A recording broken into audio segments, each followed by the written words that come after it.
Good morning. I think what happened in the past few days has really threatened the unity of Syria.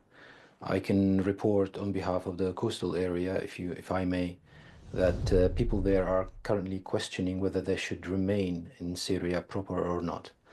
What happened was that there was some military operation or military style operation on Thursday, the 6th of March, and some people probably, because of a lot of pressure, people cannot find things to eat. They've been expelled by the hundreds of thousands from their jobs, and can't feed their children anyway. There was a lot of humiliation, a lot of killing, massacres all along the past 3 months. They rebelled, they revolted, probably wasn't too much prepared. But then there were like thousands and thousands of fighters coming from inside Syria towards the coastal area, and every village along the way was, people, civilians were massacred and so on. We're talking about thousands of civilians who were massacred. When the military operation happened on Thursday the 6th, all the videos showed the victims to be armed men and in uniform and so on. None of the videos that showed afterwards showed anyone with any sort of weaponry or armed presence. They were all civilians. People were hunted down in their buildings, floor by floor. Gold was taken, shops were ravished, cars were shot with 23 millimeter anti-aircraft guns and so on and so forth. And this is continuing as we speak in Slumfe in the mountain. The Ahmad al-Shara's statement, it's either it shows two things. When he issued the statement yesterday, the killing didn't stop, and we're talking about civilians and civilians. It means either of two things. Either there is a bluff somewhere that this is only because of the international public opinion has become aware or was aware suddenly of what was going on, and he had to Sir, appease can I ask people you and show here a something. question, please? Come again? Can I ask you a question, please? On the 8th of November, when Bashar al-Assad was toppled, Yeah. was this scenario expected, or did any of the analysts in the world of politics read the scenario coming? Well, if you think that the forces that toppled the regime were jihadi forces, and this is important to understand, their doctrine doesn't doesn't they treat others like the Alawites as kuffar, and their doctrine thinks that if you bestow stability or security on those people and they rebel, then you can go and slaughter them as much as you like. This is what happened. They just went and publicly punished thousands of people, many of whom now are taking refuge in the military airbase, the Russian military airbase in Latakia, near Jabli, called Hmimim.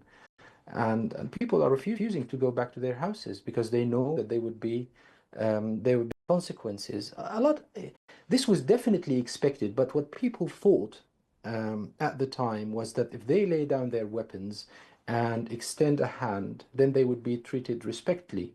Now, other communities in Syria didn't do as such. Probably they were right. There were people like the Druze communities in the south of Syria, like the Kurdish communities, northeast Syria. They didn't lay down the weapons. And after what happened in the coastal area in Syria, I very much doubt that this will ever happen now. I think peace and stability in Syria have taken a very large hit, and we don't know whether this government can as such. It's really untenable. Dr. Saeed, Shara also announced the formation of a high committee to investigate violence in the coastal region and hold perpetrators accountable. How can this new committee uncover the truth and ensure justice amid rising tensions? And of course, you heard Dr. Ammar when he was speaking and answering his narrative. First of all, good morning to you and to the viewers and the honorable guest. Of course, this is the most difficult test to the new Syrian regime. There are a lot of questions raised for the Syrian government to answer regarding these events. I agree with the honorable guest that a lot of the things that has been announced are not clear enough, and no one can be sure about the conflict that took place in the coastal area, especially targeting the Alawite faction. There has to be independent sources to pursue the measures by the Syrian government. The major challenge here that is not only confined in what the Shara stated, that the state is on the verge of a civil war, but the Syrian government and its performance will be a matter of question and will have a lot of implication in the future. Everyone is wondering how the Syrian regime will handle this major challenge for the entity, for the Syrian state, especially that some militias and the government supported militias that joined the Syrian military or did not join, and these militias that have different visions that does not the or mirror the state vision will be a threat to the peace in the state and will have a lot of implications on the demographic components, especially that Syria has different factions and different minorities and communities. So wisdom must be pursued and not power. Only the security approach will be very limited. There has to be a political processing, and President Shara yesterday announced a fact-finding mission to be formed to investigate the violence that took place in the regional in the coastal area.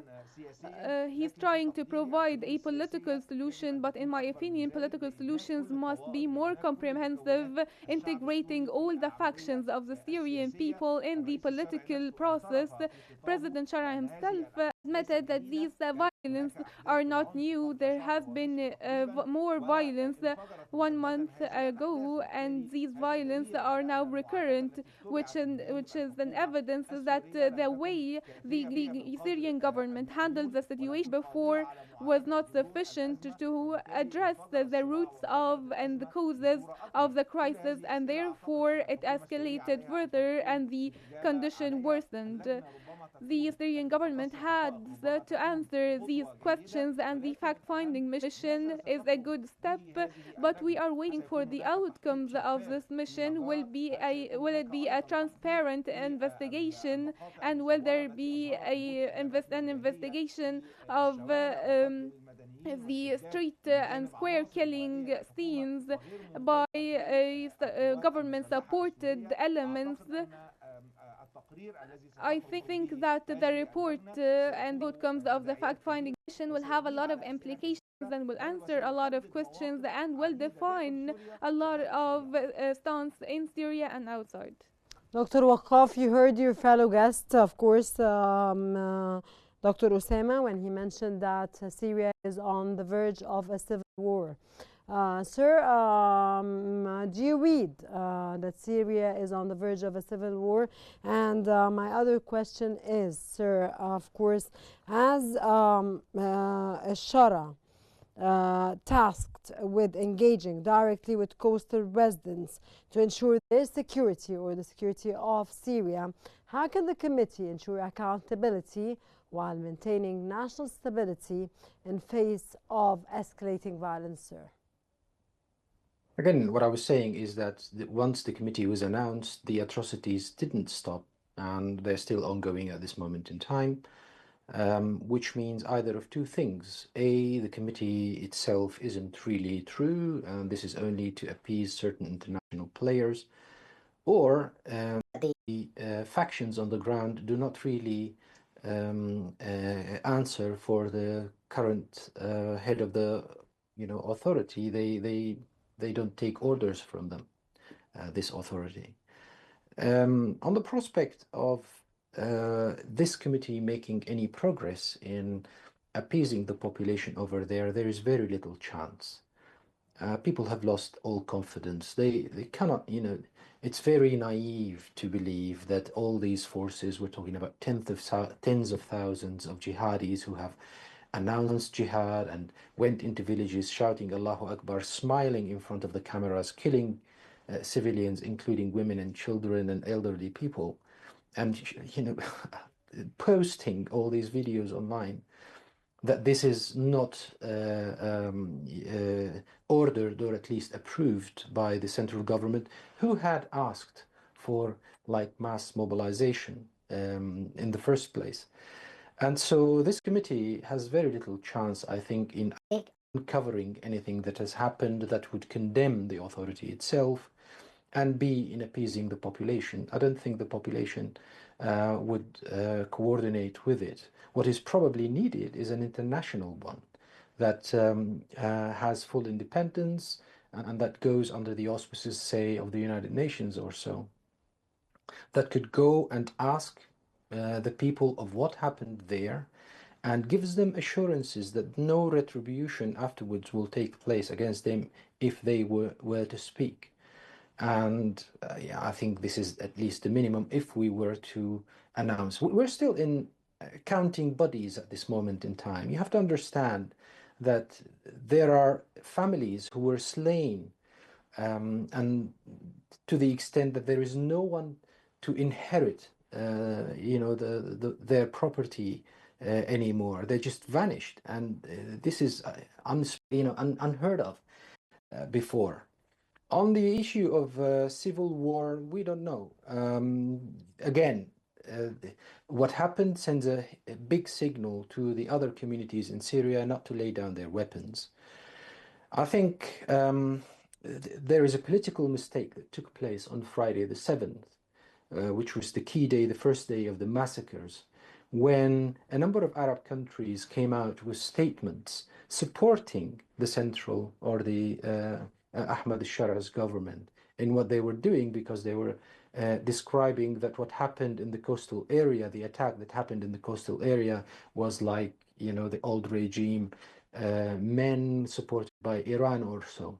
I think this gave Ahmad al-Shara's government a sort of green light, not only an amber light, but a green light to pursue the lives of civilians and so on. We're not talking about devastated areas with no electricity, no water. Electricity generators were shot by, again, anti-aircraft gun in order to permanently take them out of commission. This is a huge problem. This is a huge catastrophe, and we're yet to hear any sort of sympathetic or questioning tone from the Arab states.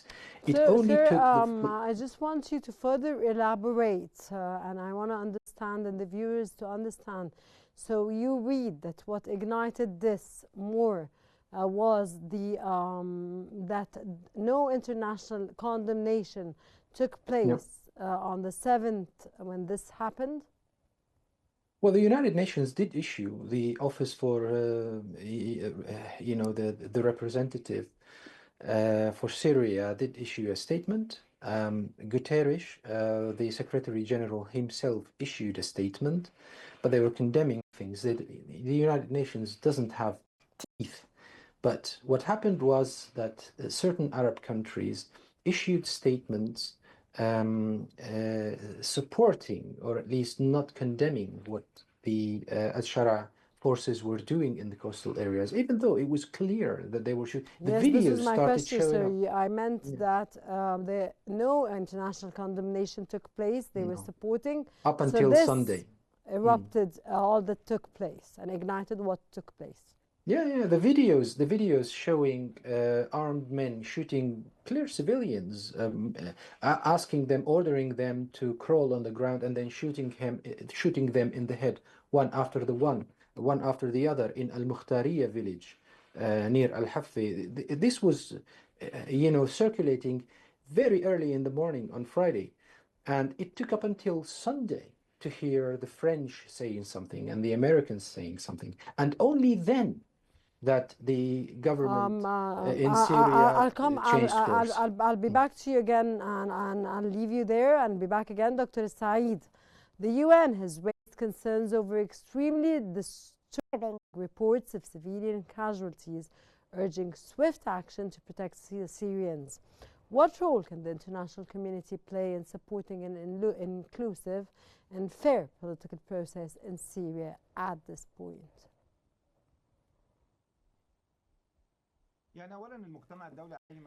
Well, first, the international community has a responsibility towards any distressed state such as Syria at the moment. But the question is, will the Syrian government agree to a regional or international role in the transitional phase? What we have seen so far, that the new Syrian government is trying to do things in their own way and not to engage external parties. They are only relying on the regional alliances, only the states that expressed support to the transitional phase headed by al-Assad. And even if the international community has the will to help, will the Syrian government allow it or not? I think it is only wise that the Syrian government tries to engage the international community, especially that they need independent sources to investigate the violence taking place, and especially that there are no transparent standards within the Syrian government to carry out this investigation. If they need a new vision for Syria after Assad, Syria needs to engage UN bodies, international communities. The United Nations can play an integral role on the political and economic levels, in addition to giving assurances and ensuring some logistical support to Syrian entities. And also, on the other hand, Syria, with its current components, they are tending to a closure and depending and giving confidence with internal sources only, or external powers that only support them, and they are not really open to the international community, and they are not willing to engage external international parties to the Syrian government. They tend more to trust the close allies to this government. The other point that I would like to point out is that what has been stated by the interim President Ahmed al-Shara regarding the perpetrators in these violence are what's left of the previous Syrian regime, and holding them accountable for these. He is coming up with outcomes without the investigation and without the fact-finding commission. We need to wait for this mission to work, and all the former regime figures shall not be considered corrupt. The previous regime lasted for 54 years. They have deep-rooted relations with different factions across the Syrian communities and minorities. It's true that those who committed crimes and they should be held accountable with law, with legal pursuit, but we cannot consider that all those dealt with the previous regime are traitors and should not be considered as viable options for the Syrian state. The Syrian state needs legal procedures, transparency, reliable figures for the Syrian people and for the international community to provide a safe alternative for a transitional phase in Syria. But Dr. Saeed, I have to ask Dr. Waqf here a question before I have to wrap up this episode now. Dr. Waqf, in 10 seconds, please. How do you read that according to Shara's statement that Syria with all its components, will remain united by the determination of the people of Syria and the strength of its army. Of course, I quote Ahmed al-Shara. What steps can the Syrian government take to strengthen its institutions and protect civilians, especially during this very critical period? 10 seconds, please, because I have to wrap up. I had asked for the government to extend a hand of reconciliation to everyone inside Syria, to all components. This doesn't seem to be happening.